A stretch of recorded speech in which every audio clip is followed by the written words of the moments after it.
Salam.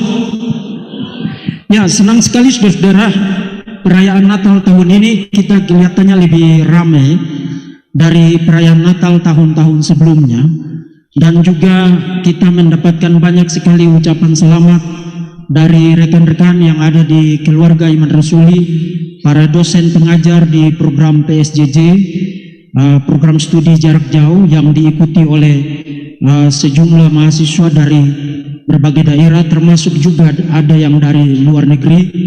Kita bersyukur juga karena ada para hamba Tuhan dari GKSI, para pendeta TOG, Bapak Antonius Kaban bersama dengan Ibu, termasuk juga para hamba Tuhan yang lain yang juga berkesempatan hadir saat ini, rekan-rekan dari Setia Jakarta, para alumni juga boleh hadir di sini, termasuk tadi saya dengar ada tetangga kami. Selamat datang di STT Rai Batam di Aula Areopagus, menikmati sukacita Natal bersama dengan kami. Dan juga terima kasih untuk Pak Pembimas bersama dengan staf yang sangat ganteng. Terima kasih telah berkenan hadir, dan Pak John dari keluarga Iman Rasuli yang selama ini sangat banyak membantu STT Rai Batam. Semua pihak yang turut mendoakan, mendukung, dan mengambil bagian untuk terlaksananya acara Natal ini, kami menyampaikan terima kasih. Nah, saudara-saudara yang terkasih, hari ini saya akan mengajak kita untuk membaca satu teks yang sudah sangat familiar bagi kita tentang kelahiran Tuhan Yesus di dalam Matius pasal yang pertama, ayat yang ke-18 sampai dengan ayat yang ke-25. Saya akan bacakan bagi kita sekalian. Kelahiran Yesus Kristus adalah sebagai berikut. Pada waktu Maria ibunya bertunangan dengan Yusuf, ternyata ia mengandung dari Roh Kudus sebelum mereka hidup sebagai suami istri. Karena Yusuf suaminya seorang yang tulus hati dan tidak mau mencemarkan nama istrinya di muka umum, ia bermaksud menceraikannya dengan diam-diam. Tetapi ketika ia mempertimbangkan maksud itu, malaikat Tuhan nampak kepadanya dalam mimpi dan berkata, "Yusuf, anak Daud, janganlah engkau takut mengambil Maria sebagai istrimu, sebab anak yang di dalam kandungannya adalah dari Roh Kudus. Ia akan melahirkan anak laki-laki, dan engkau akan menamakan dia Yesus, karena dialah yang akan menyelamatkan umatnya dari dosa mereka." Hal itu terjadi supaya genaplah yang difirmankan Tuhan oleh Nabi, "Sesungguhnya anak darah itu akan mengandung dan melahirkan seorang anak laki-laki, dan mereka akan menamakan dia Immanuel," yang berarti Allah menyertai kita. Sesudah bangun dari tidurnya, Yusuf berbuat seperti yang diperintahkan malaikat Tuhan itu kepadanya. Ia mengambil Maria sebagai istrinya, tapi tidak bersetubuh dengan dia sampai ia melahirkan anaknya laki-laki, dan Yusuf menamakan dia Yesus. Saudara yang terkasih, dari teks ini saya tidak akan membahas segala sesuatunya. Saya hanya akan fokus untuk membahas atau mengajak kita menghayati apa yang dimaksudkan dengan title, dengan gelar yang diberikan kepada Yesus Kristus, Immanuel. Gelar ini setiap tahun kita kumandangkan di gereja atau di dalam pertemuan-pertemuan ibadah, khususnya pada perayaan-perayaan Natal. Tapi seringkali tidak dibahas secara mendalam, atau mungkin disebutkan tapi hanya disebutkan secara sambil lalu. Mungkin karena kita berpikir bahwa itu sesuatu yang saya sudah biasa dengar setiap tahun, setiap hari Natal Yesus disebut sebagai Immanuel. Jadi karena Yesus itu Immanuel, ya Yesus adalah Immanuel. Dan karena itu saudara, saya akan mengajak kita untuk mempertimbangkan dua proposisi, dua kebenaran teologis yang sangat penting yang terkandung di dalam gelar itu, Yesus Sang Immanuel. Yang pertama, Yesus disebut sebagai Immanuel berarti Yesus adalah Allah. Dan yang kedua, Yesus disebut Immanuel, berarti Yesus bukan hanya Allah, tapi Yesus adalah Allah yang menyertai kita. Nah, kita mulai dari yang pertama. Immanuel berarti Yesus adalah Allah. Bagi saudara-saudara sekalian atau Bapak Ibu yang hadir saat ini atau yang mengikuti melalui Zoom atau mungkin ini diedarkan secara online saat ini, mungkin bagi saudara itu bukan sesuatu yang baru. Yes, kita tiap hari dengar di gereja pendetanya bilang Yesus Kristus adalah Allah. Itu bukan sesuatu yang baru bagi kita. Itu bukan sesuatu yang mind blowing bagi kita. Lalu kenapa kita merasa harus saat ini membahas lagi Yesus adalah Allah? Nah, saudara, kalau saudara pikir saudara sudah tahu Yesus adalah Allah, saya ajak saudara untuk rem sedikit. Karena kalau saat ini juga sebagai orang Kristen, termasuk sebagai hamba Tuhan, kalau ada orang yang datang ke hadapan saudara, kemudian tanya kepada saudara, saudara orang Kristen? Yes, saya orang Kristen. Saudara hamba Tuhan? Yes, saudara hamba Tuhan. Saudara pendeta? Yes, saudara pendeta. Tolong kasih tahu saya alasan kenapa Yesus Allah.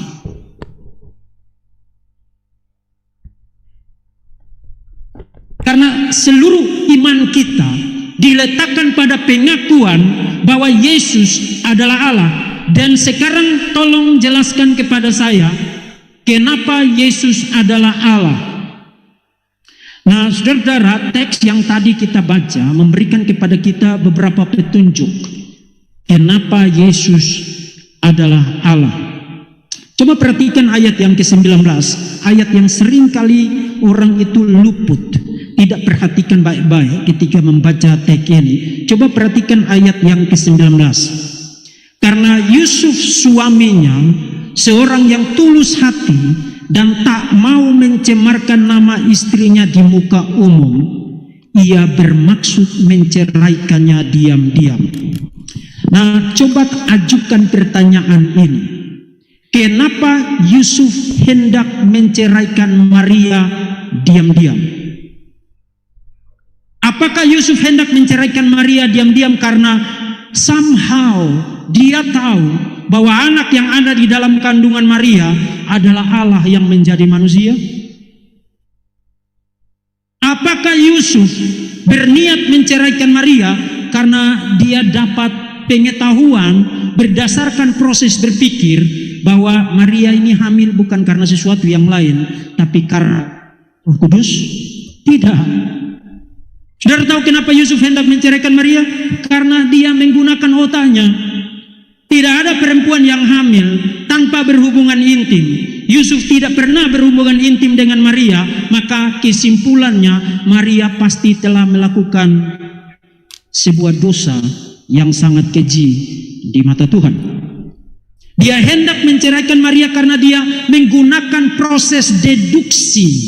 Artinya Yusuf tahu bagaimana proses natural seorang perempuan itu bisa hamil.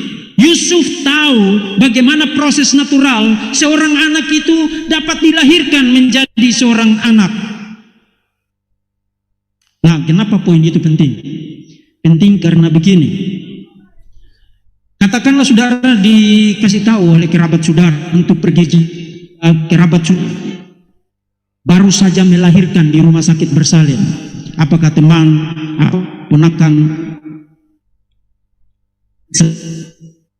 baru saja melahirkan di rumah sakit bersalin, kemudian saudara pergi jenguk, mungkin dah waktu saudara tiba di rumah sakit bersalin itu, pertanyaan pertama saudara kepada rekan saudara yang baru saja melahirkan adalah, Mbak, permisi tanya, apakah anak yang baru saja engkau lahirkan punya tanda-tanda sebagai Allah? Tidak. Apakah setiap kali kita berkeliling dari satu rumah ke rumah yang lain, dari satu rumah sakit bersalin ke rumah sakit bersalin yang lain, mengajukan pertanyaan, apakah anak yang kamu lahirkan itu punya tanda-tanda sebagai Allah? Enggak? Tidak. Why? Kenapa tidak? Karena kita tahu bahwa anak yang lahir dari rahim seorang perempuan tidak mungkin adalah Allah. Itulah sebabnya kita tidak mengkondisikan pikiran kita untuk selalu bertanya kepada setiap ibu yang baru saja melahirkan, apakah anakmu punya tanda-tanda sebagai Allah atau tidak? Karena kita tahu anak yang lahir dari rahim seorang perempuan pasti bukan Allah. Lalu pertanyaannya, kenapa kita mengaku bahwa Yesus adalah Allah ketika dia lahir sebagai seorang anak kecil dari rahim seorang perempuan bernama Maria? Nah, saudara-saudara yang terkasih, poin itu sangat penting sekali. Poin itu sangat penting sekali karena begini, ini orang-orang ateis membanjiri media sosial, membanjiri YouTube, membanjiri Facebook, membanjiri dunia ini dengan ngasih tahu kepada orang-orang Kristen itu goblok. Masa perempuan hamil kok dibilang hamil secara supernatural? Orang-orang Kristen itu kok goblok?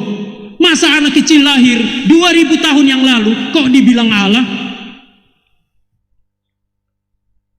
Saudara, kalau baca Injil Matius, sebelum orang-orang ateis abad ke-20, abad ke-21 membuka mulut mereka lebar-lebar dan mencela orang Kristen, Alkitab telah mengantisipasi poin itu dengan mengatakan Yusuf tahu bagaimana proses seorang perempuan hamil, dan dia tahu bagaimana proses seorang anak lahir.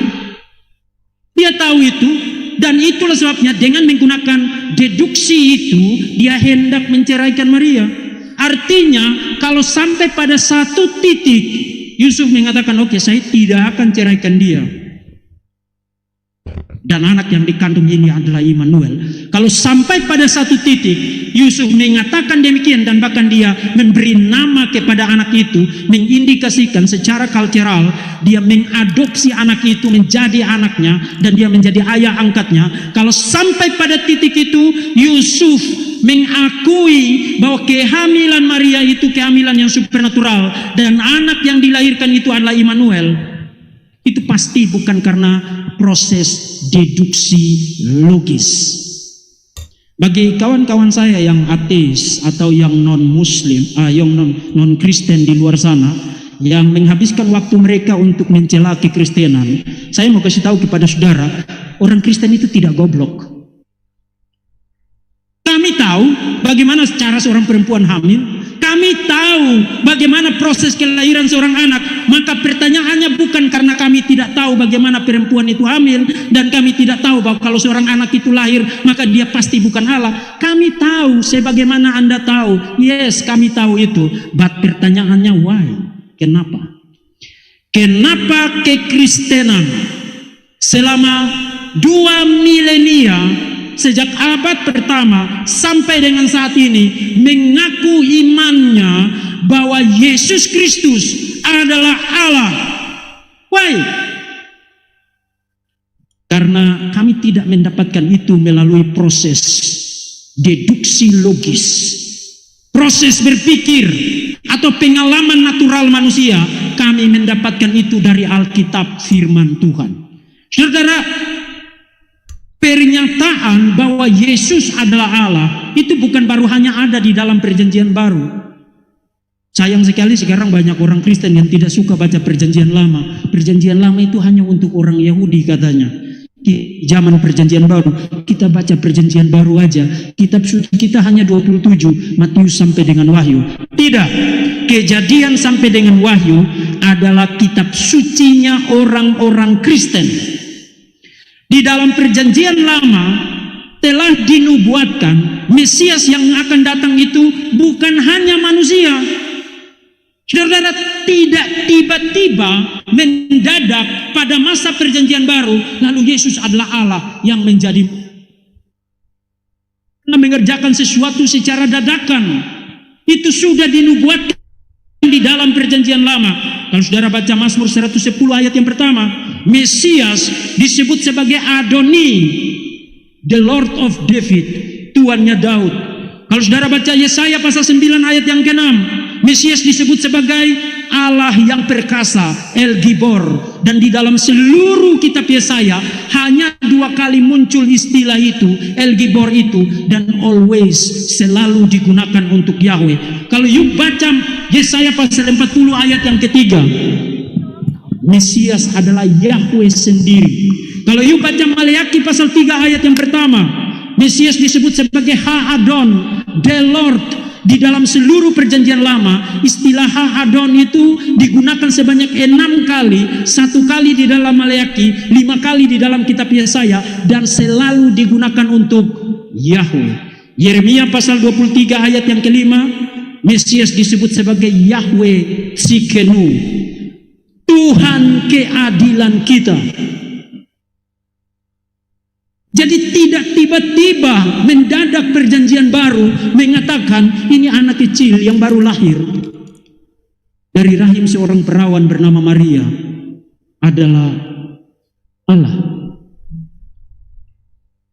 Pernyataan pewahyuan bahwa Yesus adalah Allah telah dinubuatkan dan dikasih tahu, diantisipasi di dalam seluruh Alkitab, bukan hanya di dalam perjanjian baru, tapi juga di dalam perjanjian lama. Nah, saya tahu hari ini banyak pendeta, termasuk pendeta besar, yang tidak mau percaya Yesus itu Tuhan. Saudara-saudara, bukan hanya perjanjian lama yang menubuatkan Mesias itu Yahweh yang menjadi manusia. Perjanjian baru, apa yang akan kamu lakukan dengan Yohanes pasal 1? Pada mulanya adalah firman. Firman itu bersama-sama dengan Allah, dan firman itu adalah Allah, dan firman itu telah menjadi daging. Ayat yang pertama dan ayat yang ke-14. Apa yang saudara akan lakukan dengan Matius pasal 1 ayat yang ke-23 yang jelas mengatakan dia Immanuel, Allah yang menyertai kita. Apa yang akan saudara lakukan dengan Lukas pasal 2 ayat 11? Hari ini telah lahir bagimu Kristus Yesus Tuhan di kota Daud. Apa yang akan saudara lakukan dengan Filipi pasal 6, pasal 2 ayat yang ke-6?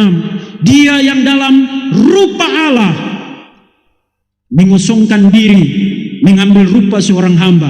Apa yang akan saudara lakukan dengan Roma pasal 9 ayat yang ke-5? Dia adalah Allah yang layak dipuji untuk selama-lamanya, dan seterusnya dan seterusnya. Seluruh Alkitab, perjanjian lama, perjanjian baru, mendeklarasikan Yesus adalah Allah. Nah, kalau Yesus adalah Allah, saudara hanya punya 2 opsi. Saudara hanya punya 2 opsi. Opsi yang pertama adalah menempatkan diri Allah, Anda, sebagai musuh dari Allah dengan menolak Yesus sebagai Allah.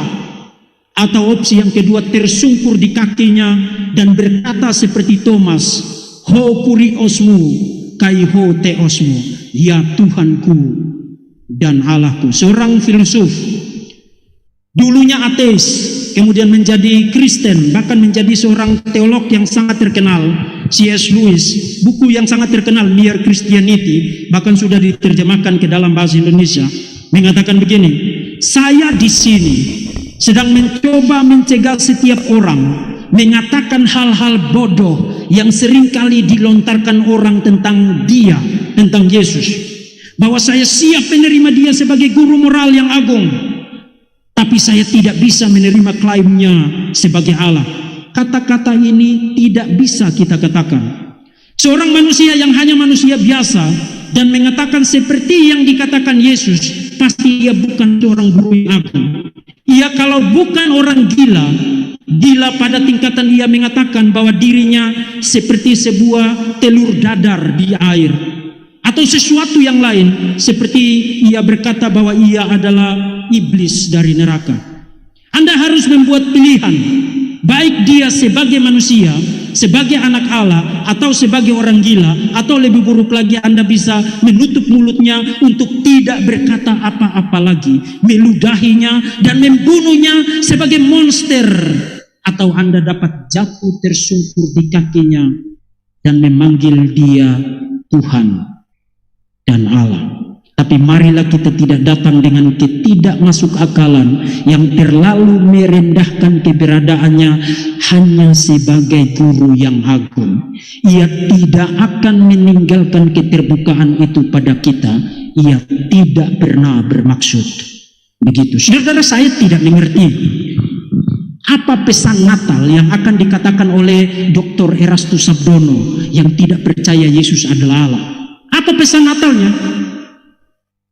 Saya tidak mengerti apa yang akan dia khotbahkan kepada dunia ini pada peristiwa Natal. Kamu orang-orang Kristen, kalau kamu masih mengikuti ajaran orang itu yang menolak keilahian Yesus, kamu akan ke neraka. Karena seluruh keselamatan kita diletakkan pada pengakuan iman Yesus Kristus adalah Allah. Saya tidak mengerti bagaimana orang-orang saksi Yehova membaca Lukas pasal 2, membaca Matius pasal yang pertama. Dia adalah Immanuel, Tuhan, Yesus Tuhan yang lahir di kota Daud. Saya tidak mengerti bagaimana orang-orang Sosinian yang hanya percaya Yesus manusia biasa yang dihuni oleh roh, kemudian diadopsi menjadi anak Allah. Saya tidak mengerti bagaimana mereka membaca Alkitab dengan akal sehat mereka. Tapi hari ini saya tandaskan kepada saudara, saudara akan menempatkan diri saudara sebagai musuh dari Allah kalau saudara menolak ketuhanan Yesus Kristus yang sejati. Immanuel, gelar yang disandang oleh Yesus Kristus berarti Dia adalah Allah. Itu yang pertama. Yang kedua, Immanuel berarti Yesus adalah Allah yang menyertai kita. Jadi Dia bukan hanya Allah, tapi Allah yang menyertai kita. Nah, saudara tahu kenapa itu penting? Penting karena begini, di dalam sejarah pada abad 17, abad 18, sangat populer ada satu pandangan yang disebut dengan pandangan deisme. Deisme itu mengatakan bahwa Tuhan memang menciptakan dunia ini, tapi setelah Dia menciptakan dunia ini, Tuhan tidak lagi tertarik dengan dunia ini. Dia tidak lagi ada urusannya dengan dunia ini. Dia bahkan meninggalkan dunia ini dan menyerahkannya kepada apa yang disebut dengan natural law. Jadi Tuhan memang ada, Tuhan memang pencipta, tapi Tuhan tidak ada urusannya dengan saudara dan saya. Let alone Dia menyertai saudara, Dia bahkan tidak mau peduli lagi dengan dunia yang telah Dia ciptakan itu. Itu pandangan deisme. Kemudian pandangan salah satu agama tertentu yang sangat besar juga, agama terbesar kedua di dalam dunia ini, mengatakan bahwa Allah itu sedemikian jauh di sana, sedemikian mulia, sedemikian transenden, sedemikian majestik, sehingga Dia tidak dapat memasuki ciptaannya. He cannot enter His creation. Nah, bagi orang-orang semacam itu, kalau kamu bicara tentang Allah menjadi manusia, mereka akan mentertawakan saudara. Menjadi manusia? Bagaimana caranya Dia menjadi manusia? Allah tidak ada urusannya dengan dunia ini. Dan kalaupun Dia ada urusannya dengan dunia ini, bagi mereka Allah itu hanya semacam CCTV yang mengontrol dunia ini melalui monitor. Oke, Pak John sekarang lagi ada di Seterai Batam. Good luck ya Pak John. Allah hanya menjadi semacam CCTV, tapi Allah tidak ada urusannya dengan dunia ini, termasuk Allah tidak ada urusannya dengan hidup saudara. Bayangkan kalau Allah yang kita sembah adalah Allah yang seperti itu, kepada siapa kita akan berteriak ketika hari-hari gelap itu melingkupi hidup kita? Kepada siapa kita akan berseru pada saat tidak ada lagi pertolongan bagi kita? Kepada siapa kita akan memohon ketika semua orang telah meninggalkan kita? Wong Dia tidak ada urusannya dengan kita. Berseru kepada pohon, berseru kepada angin, berseru kepada awan, berseru kepada kekosongan dan kehampaan. Allah yang tidak ada urusannya dengan dunia ini pasti bukanlah Allah yang sejati, karena Allah semacam itu tidak ada gunanya. Kalau kamu percaya sosok Allah yang tidak dapat menjadi manusia, kamu sedang percaya berhala, karena Allah semacam itu adalah useless God, big useless God, Allah yang sama sekali tidak ada gunanya. Hari ini saudara dan saya duduk dengan wajah sukacita, bergembira, karena kita tidak pernah punya Allah yang useless, Allah yang sama sekali tidak berguna, Allah yang hanya berfungsi sebagai CCTV. Tapi di sisi lain, kalau saudara pergi kepada orang-orang yang menganut agama-agama timur, misalnya orang-orang Hindu, mereka percaya apa yang disebut dengan panteisme. Jadi di sisi lain ada orang yang mencoba menceraikan Tuhan dengan urusannya dengan dunia ini. Tapi di sisi lain ada orang-orang yang memblender Tuhan. Memblender Tuhan, menjadikannya seperti jus timun campur dengan semangka, campur dengan apa lagi? Pepaya. Ditaruh di dalam satu mangkuk teologis dan mereka sebut itu panteisme. Segala sesuatu adalah Allah. Jadi bagaimana kamu mau bicara tentang Allah menyertai kita? Wong saudara adalah Allah, saudara adalah Allah-Allah kecil. Dan saudara jangan salah, ajaran Allah-Allah kecil itu juga pernah masuk ke dalam gereja melalui teologi sukses. Para pengkhotbah teologi kemakmuran membawa doktrin panteisme itu ke dalam gereja. Saudara hari ini kalau ditanya apa kabar, saudara harus jawab apa? Luar biasa. Saudara luar biasa? Waktu saudara jawab luar biasa, saudara benar-benar luar biasa? Kalau tidak luar biasa, kalau kemudian saudara jawab luar biasa, saudara berkata benar atau berkata dusta? Hah? Jangan berdusta, itu ajaran firman Tuhan. Jadi kalau ada orang mengharuskan kamu untuk bilang, harus selalu bilang luar biasa, dia ngajarin kamu berdusta, karena kondisi hidupmu tidak selalu luar biasa. Saya aja sebelum khotbah sekarang saya harus berlutut dulu.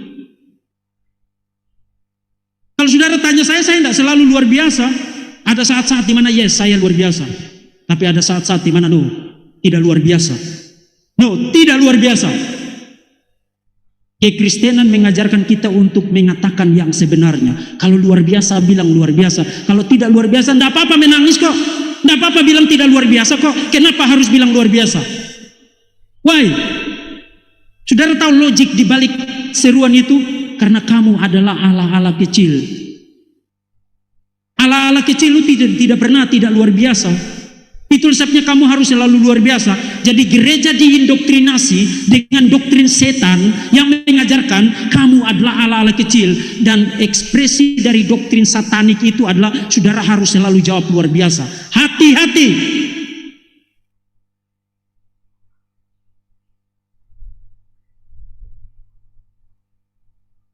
Kekristenan bukan panteisme yang memblender Tuhan menjadi segala sesuatu. Kekristenan juga bukan deisme yang menceraikan Tuhan dari ciptaannya di dalam dunia ini. Kekristenan mengajarkan Yesus adalah Immanuel, Allah yang menyertai kita. Bukan dalam pengertian ketika dia meninggalkan surga menjadi manusia lalu dia berhenti menjadi Allah. Saya pernah ditanya, sering ditanya, bukan pernah tapi sering ditanya, karena dunia doladal ini kan sebenarnya pertanyaannya itu-itu aja, membosankan. Jadi orang sering nanya begini, waktu Yesus jadi manusia siapa yang jaga surga?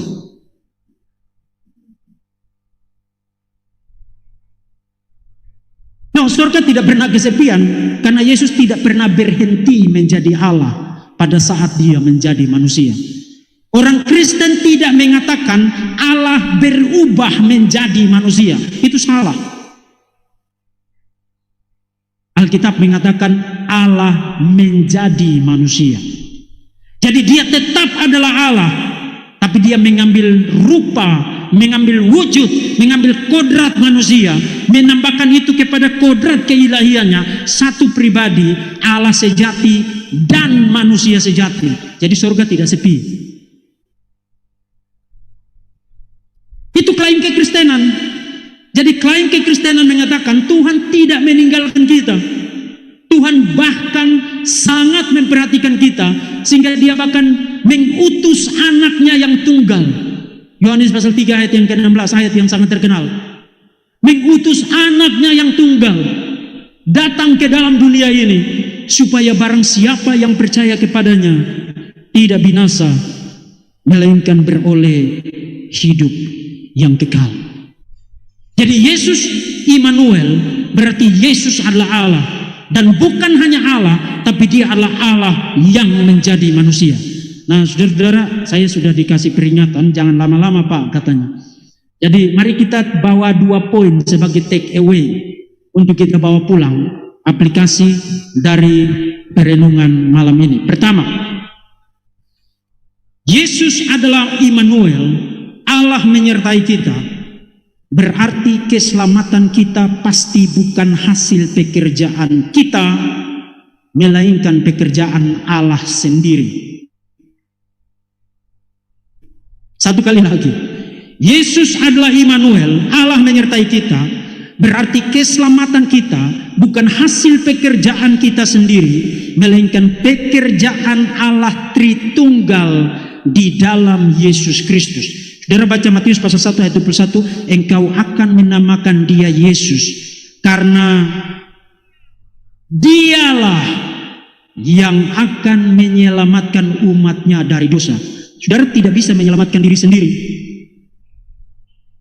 Saudara tidak bisa menyelamatkan diri sendiri, kecuali kalau saudara diselamatkan oleh Tuhan Yesus. Itulah arti Immanuel. Immanuel, Allah menyertai kita. Berarti kita ini helpless, hopeless, tidak berdaya, tidak berpengharapan, kecuali kalau Yesus menjadi juru selamat bagi kita. Dan karena itu, memperingati karya agung yang sangat besar di dalam sejarah itu, hari ini kita berkumpul di sini merayakan kelahiran Raja di atas segala raja, Sang Juru Selamat satu-satunya, Yesus Kristus. Calvin berkata, anak Allah menjadi anak manusia supaya anak-anak manusia dapat menjadi anak-anak Allah. Yang kedua, Yesus adalah Immanuel, Allah menyertai kita.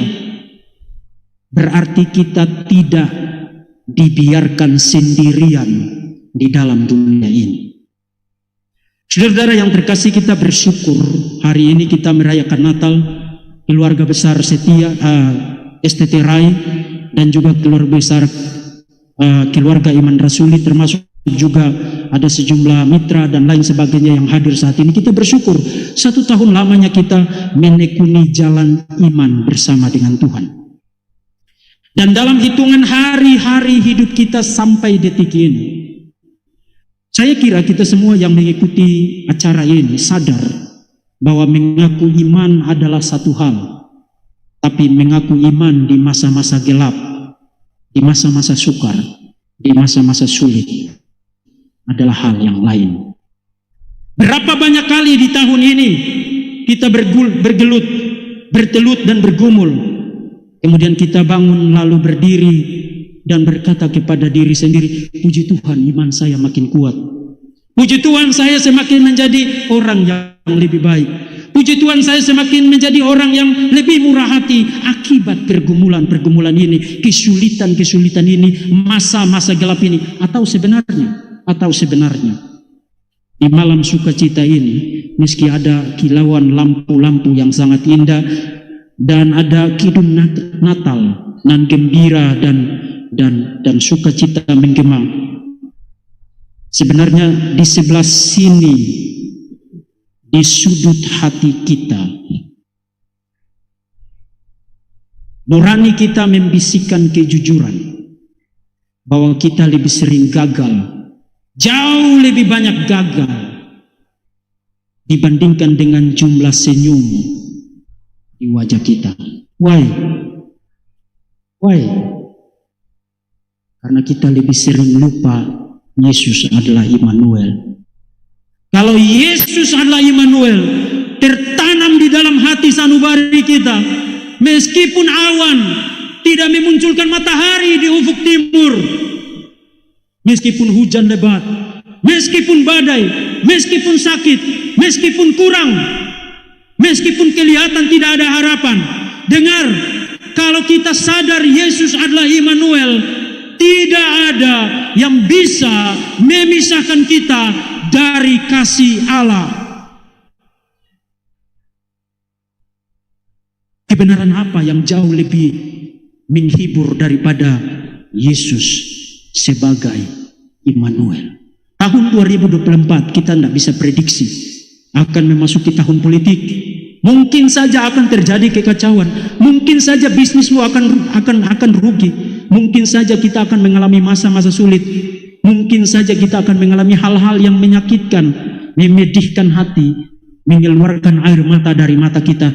Tapi ingat wahai kekasih-kekasih Tuhan, Yesus Kristus adalah Immanuel, Allah yang menyertai kita, dan Dia tidak pernah berdusta. Amin.